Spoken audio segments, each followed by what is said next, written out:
பார்வதிக்கு சண்டை வருதுன்னு வச்சுக்க, நீ ஒரு அடி அடிச்சுட்டு வா. ஆமா. ஆனா உமா பார்வதிக்கும் பரமக்கடவுளுக்கும், பரமக்கடவுளுக்கோ வாது காலன் என்ற ஒரு பெயர். ஆமா. அவருக்கு வலது கால் கொஞ்சம் தாங்கிதான் நடப்பாராம் பரமக்கடவுள். ஆமா. அந்த உமா பார்வதி அம்மன் இருக்க, அந்த அம்மா ஒரு வாதுக்காரி. ஆமா. தினந்தோறும் வருவது, வேதங்களை கேட்பது, சாபங்களை பெறுவது.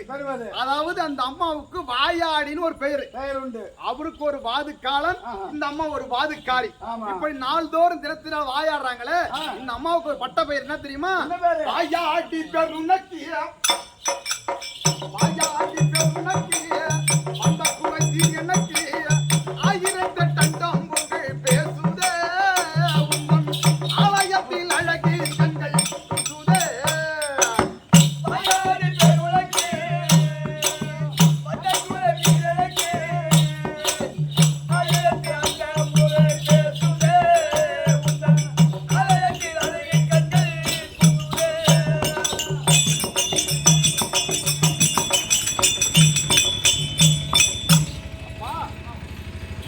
பரமக்கடவுள் இருக்கார, பரமக்கடவுளுக்கும் பார்வதி அம்மனுக்கும் ஒரு நாள் தினத்திலேயே வாக்குவாதம் ஏற்பட்டு விட்டதாம்.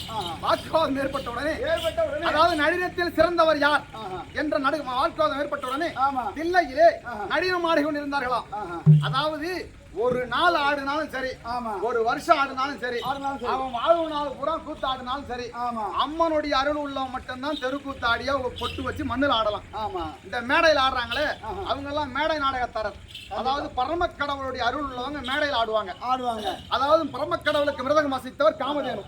காமதேவனுடைய அருள் உள்ளவங்க மேடை நாடகங்களுக்கு மிருதகம் வாசிப்பாங்க. இந்த அம்மனுடைய அருள் உள்ளவங்க தெருக்கூத்தாடிக்கு மிருதகம் வாசிப்பாங்க. அப்படி ஒருவருக்கு ஒருவர் தில்லையிலே இடையிடாமல் நடினம் ஆடிக்கொண்டிருந்தார். நடினம் ஆடிக்கொண்டிருக்கும் பொழுது பரமக்கடவுள் நடினத்திலே தோற்றி விடுவார் போல் தெரிகிறதாம். தெரிந்த சாடையை கண்ட பகவான் ஒரு காலை தூக்கி சாடை காட்டினாராம். எப்படி? காலை தூக்கி சாடை காட்டின உடனே அந்த சாடையை அறிந்த பரமக்கடவுள் ஒரு காலை தூக்கி ஆடினாராம். காலை தூக்கி ஆடிய உடனே இந்த அம்மா நினைச்சுதான், ஏது அவர் காலை தூக்கி ஆடுகிறாரே, நம்மும் காலை தூக்கி ஆடினால் அபிநயங்கள் தெரிந்துவிடும் என்று மேடையை விட்டு கீழே இறங்கி வந்துட்டாங்களாம்.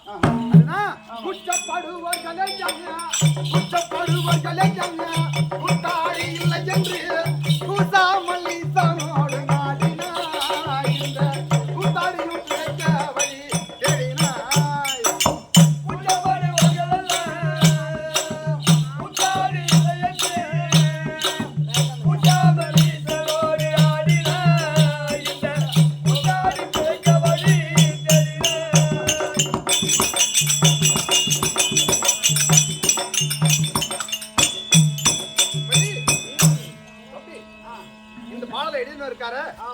தேவந்தூர் ராமசாமி படியாச்சார் எழுதினார்.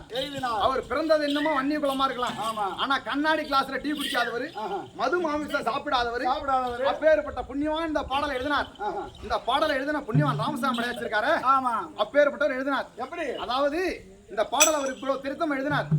ஆனா இப்ப அவர் இல்ல. என்ன ஆனார்னா, அதாவது நான் ஏற்கனவே இந்த இடத்துல ஒரு மேடை ஆடினா எத்தனை வருஷம் இருக்கும்? சின்ன பையன் மாமா இறந்து 17 நாடகம். ஐயா பேரு லோகநாதனுக்கு கரும காரியத்துக்கு இந்த இடத்துல ஆடிட்டு நான் வெளிநாட்டுக்கு போனேன். அதனை புறப்பாடு இப்பதான் நான் வந்திருக்கேன். இத்தனை வருஷம் நான் வெளிநாட்டுல இருந்தேன். ஆமா, அப்படி இருந்தனே நான் திரும்ப வந்து கேட்கும் போது தேவந்தூரம் சாமி ராமசாமி படையாச்சார் ஐயா நல்லா இருக்காரா அப்படின்னு நான் விசாரிக்கும் பொழுது அவர் தவறிட்டாருன்னு சொன்னாங்க. நான் தேடியம்மானோ பாட்டு கூறியாங்க, தேடியம்மானோ பாட்டு கூறியாங்க, தெருக்கு ஒத்து பாட்டு கூறியாங்க, தேவந்தூர்